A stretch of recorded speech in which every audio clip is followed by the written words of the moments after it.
Welcome to Tech News Briefing. It's Tuesday, July 25th. I'm Zoe Thomas for the Wall Street Journal. Generative artificial intelligence programs like ChatGPT are capable of coming up with creative and natural-sounding responses due to the huge swaths of text they're trained on. But to prevent these systems from saying harmful, violent, or sexual things, low-paid workers in East Africa were hired to do the often traumatizing work needed to filter this material.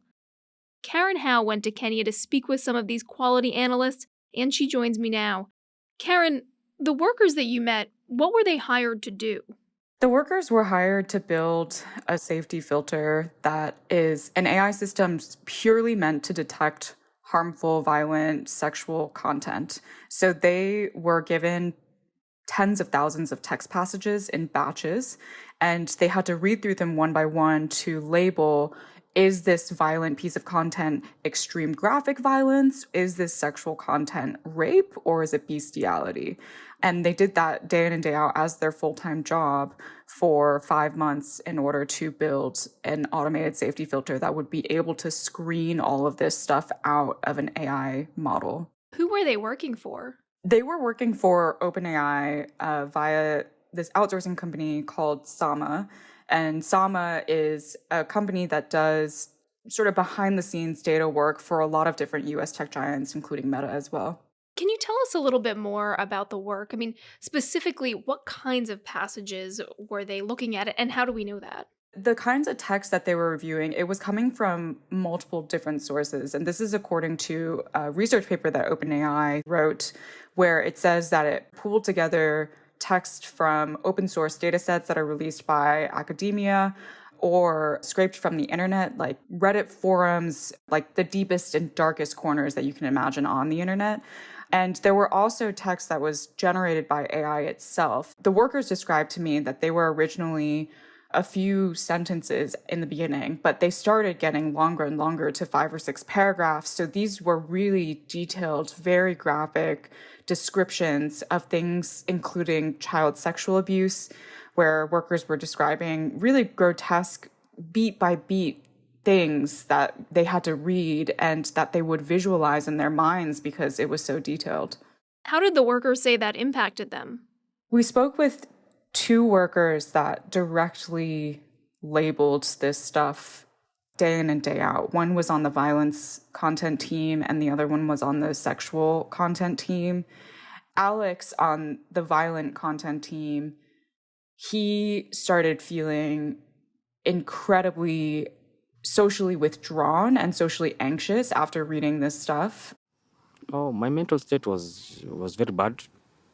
I had nightmares. I feared people. Maybe I see too many people coming. I see violence. If I see someone holding a fork or a razor blade, I see people cutting himself or something like that. At night, I will dream. I will have nightmares. Even I'll tell my brother, okay, just come here, sit with me like for 5 hours before I go to sleep because I need someone to talk to before I go to sleep because if I go to sleep, I'll start screaming or something like that. So many things are going a lot in my mind, yeah. You also spoke with Mofat Okini on the sexual content team. I want to play a clip from your conversation with him. I'm very proud that I participated in that project. Now ChatGPT is safe. But now, the question I always ask myself, was my input worth what I received in return?